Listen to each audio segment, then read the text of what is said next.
مبارکه سوره چې د قرآن عظیم الشان 108 سوره ده په مکې معظمې کې را نازله شوې ده.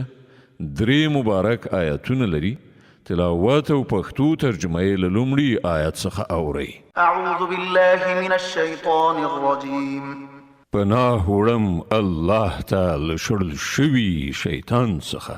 بسم الله الرحمن الرحیم. د الله په نوم چې ډېر زیات مهربان پوره رحم لرونکی دی.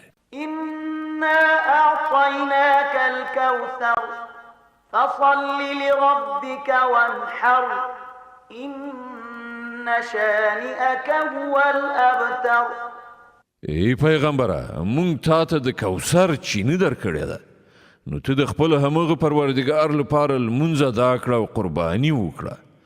ستا همغه دښمن چې تا په کرغېړنو نومونو یادوي ابتر یعنی له هر خیر څخه پرېکړی شوی دی.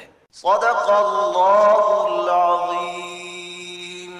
الله ستر رښتیا ویونکی دی.